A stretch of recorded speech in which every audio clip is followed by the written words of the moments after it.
सबसे पहले तो नमस्कार आप सबको। नक्षत्रा सीरीज में आपका स्वागत है। आज हम बात करने वाले हैं पुनर्वसु नक्षत्र की। तो चलिए उसके नाम पे चलते हैं। पुनर्वसु, पुनर् मतलब दोबारा, और वसु मतलब आप कह सकते हैं रोशनी, उजाला, शुभता। शुभता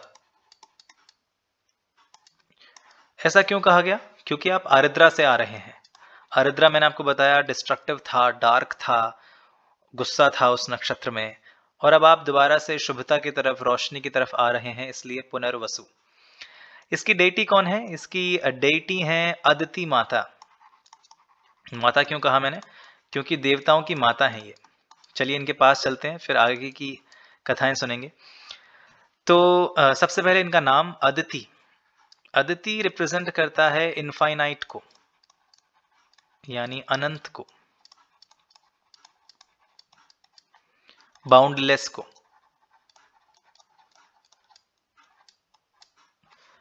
ये इनका नाम है। और जैसे ही मैंने कहा कि ये माता हैं देवताओं की, तो आपको समझ में आ जाना चाहिए बेसिक ट्रेट्स क्या हैं। बेसिक ट्रेट्स हैं मातृत्व के, मदरहुड के, काइंडनेस के, डिवोशन के, अपने बच्चों के प्रति बिल्कुल डिवोटेड होना, सेल्फलेस होना। सेल्फलेस क्यों? क्योंकि जो भी माता होती है उसकी लिस्ट में सबसे पहले उसके बच्चे आते हैं, फिर शायद वो खुद आए या उनके पति आए। व्हाट आई मीन टू से इज कि एवरीथिंग एल्स इज सेकेंडरी, सबसे पहले उसके बच्चे आते हैं। तो सेल्फलेस हैं बिल्कुल। यहां पर एक कथा सुनाते हैं कि एक ऐसा समय आता है जब राजा बलि, जो कि एक एंटी गॉड हैं, जो एक दैत्य हैं, वो स्वर्ग पर कब्जा कर लेते हैं, सारे देवताओं को निकाल फेंकते हैं। तो माता अदिति अपने पति, जो कि कश्यप ऋषि हैं, उनसे निवेदन करती हैं कि आप मुझे कुछ ऐसा व्रत बताओ कि भगवान विष्णु मेरी कोख से जन्म लें और मेरी संतानों की मदद करें। तो महर्षि कश्यप बताते हैं और वामन अवतार के रूप में भगवान माता अदिति के गर्भ से जन्म लेते हैं। और वो बड़ी एक इंटरेस्टिंग बात बताते हैं। वो कहते हैं कि मैं आपको बताना चाहता हूं कि मैं और आप हमेशा पुत्र और माता हैं। यानी जब मैं वामन हूं तो आप अदिति हैं, जब मैं कृष्ण हूं तो आप देवकी हैं, जब मैं राम हूं तो आप कौशल्या हैं। तो अगेन जो रिपीटेटिव थीम था, मैंने कहा था पुनर् मतलब दोबारा, रिपीटेटिवनेस इस नक्षत्र का एक इंपॉर्टेंट थीम है। मैं यहां पर सिंबल बनाता हूं। ये जो थीम है साइकिल का, ये इंपॉर्टेंट है। बल्कि एक और कॉन्टेक्स्ट में आपको देता हूं कि ऐसा साहित्य में पढ़ने को मिलता है कि ये अपने पिता की भी माता थी। ये भगवान या प्रजापति, मुझे कहना चाहिए, प्रजापति दक्ष की बेटी थी, लेकिन उनकी माता भी यही है। तो आप कहेंगे ये कैसे पॉसिबल है?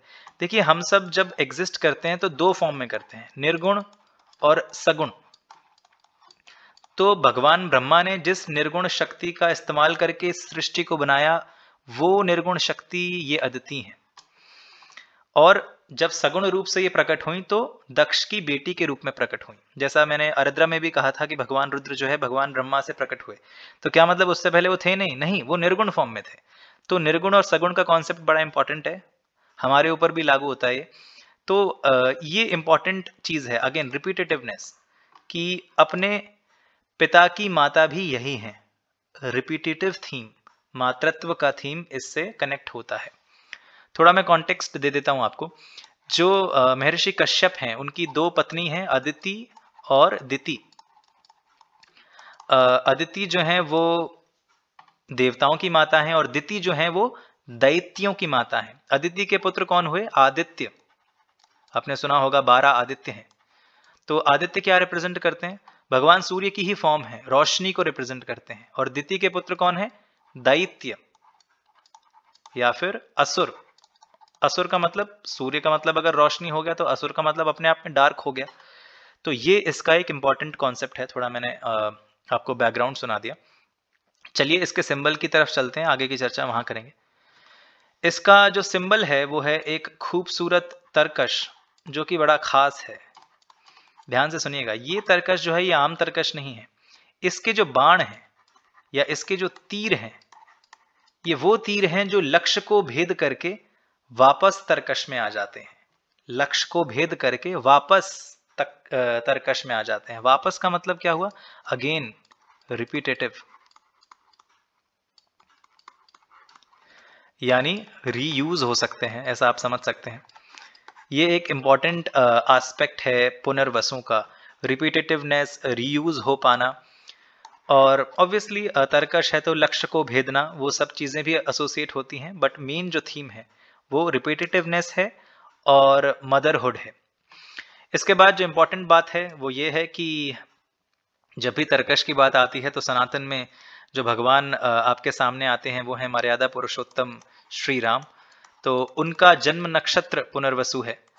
और आप जानते हैं श्री राम का जीवन कैसा रहा, वो कितने डाउन टू अर्थ थे, कितने काइंड थे। उनके अंदर बिल्कुल भी आपको गुस्सा नजर नहीं आएगा। जैसा कि मैंने कहा, काइंडनेस, सेल्फलेस होना, ये सब चीजें राम जी के अंदर दिखाई देती हैं। जब वनवास उन्हें मिलता है तो वो अपने बारे में एक बार भी नहीं सोचते, वो चले जाते हैं। अपनी प्रजा से कितना प्रेम करते हैं। जब भी हम एक आइडियल राजतंत्र की बात करते हैं तो हम राम राज्य कहते हैं कि प्रजा इतनी खुश थी, राम जी हर चीज का ध्यान रखते थे, कोई भी दुखी नहीं था, कोई बीमार नहीं था, कोई झगड़े नहीं थे, एकदम हार्मनी थी, हार्मनी एंड पीस था उनके राज्य में। तो ये एक इम्पॉर्टेंट एस्पेक्ट है। इवन रावण पर भी उन्हें बहुत ज़्यादा गुस्सा नहीं था। जब मार देते हैं तो लक्ष्मण को भेजते हैं कि जाओ उससे कंसल्ट करके आओ, वो बहुत ज्ञानी व्यक्ति है। और इसके अलावा युद्ध शुरू करने से पहले अंगद को भेजते हैं। मतलब डिस्ट्रक्शन से कोसों दूर रहने की कोशिश राम जी करते हैं और अपनी प्रजा को अपनी संतान के रूप में देखते हैं, उनके भलाई के लिए कार्य करते हैं। ये जो सारे थीम्स हैं, ये पुनर्वसु का एक इम्पॉर्टेंट एस्पेक्ट है, बल्कि दो इम्पॉर्टेंट एस्पेक्ट हो गए। रिपीटेटिव पैटर्न यानी दोबारा। अब दोबारा से क्या समझें? हो सकता है आपकी लाइफ के जिस भी एस्पेक्ट पे पुनर्वसु का प्रभाव आए वहां आपको एक अटेम्प्ट में चीजें ना मिले, दूसरी बार अटेम्प्ट करना पड़े।